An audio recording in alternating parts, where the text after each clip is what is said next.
what's the motivation here, and how does this fit into Alibaba's overall bet on offline retail? This gives Alibaba access to about 400 of these hypermarkets all around China. And this is just the latest in a string of deals Alibaba has done in offline. They're now in grocery and department stores and electronic stores. And this also helps them to access consumers in lower tier, smaller cities that weren't really familiar with regular shopping on Alibaba before. Now, the big long-term strategy is that they want to use their colossal amounts of data that they have from e-commerce, combine it with the virtual world with the offline world, make the consumer experience infinitely better, as well as streamline the inventory supply management. And this also gives Alibaba a lead against what Wal-Mart is doing with JD in China. They've been trying to turn around the business there, and now Alibaba also has a significant stake in this hypermarket world. Taking a look at the Bloomberg here, another chart, G #4955. You can see just how revenue growth at Sun Art is slowing down, and so the hope is that this would reverse that trend.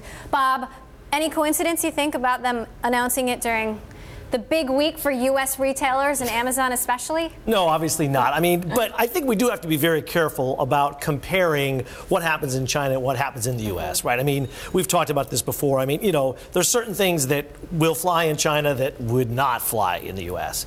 But fundamentally, look, retail is being rethought, rebuilt all over the world, and people are experimenting. I think it's fair to say that this is probably more of an experiment than anything else because, you know, look, the sales have been declining. There are some challenges there. I think Selina's point about getting to those lower tier cities is incredibly important because we tend to focus, you know, like on big cities here in the U.S., big cities in China, but the real mass growth opportunity is going to be in those lower tier cities. And if in fact they have strong presence in those kinds of places, that is a great way to kind of step them up into this whole new vision of retail.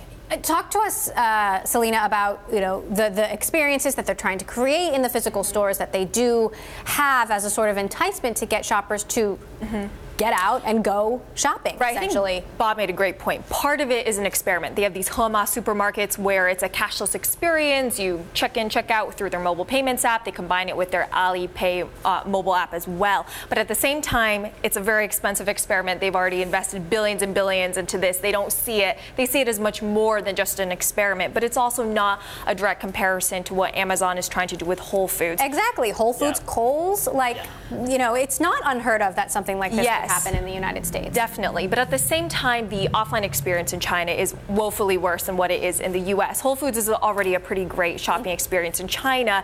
These offline stores often just have terrible inventory management. They don't have a good fulfillment system. So there's a lot further that Alibaba can take these stores than what Amazon can potentially do with Whole Foods. So, Bob, where do you see this going? Well, you know, I think we are going to see companies figure out a mechanism to share the experience even more. I mean, and I'm not sure exactly how that's going to go, but there's this, just my gut feeling is that people have kind of pulled back a little bit from the buying everything online, and there is a recognition that there's something about retail that makes sense, you know, especially for certain types of items, and it's just figuring out that balance, right? What's the right balance between offline and online? How do I incent people? What are the ways I can get them to think about different types of product categories from within my store? I mean, one big thing for sure is what's the range of products? Now, in China, like, everything is in the same store, right? We don't quite have as much. We have some of that here in the U.S., but not as much. And so I think there'll be some experimentation around, you know, types of merchandise, for example, as well.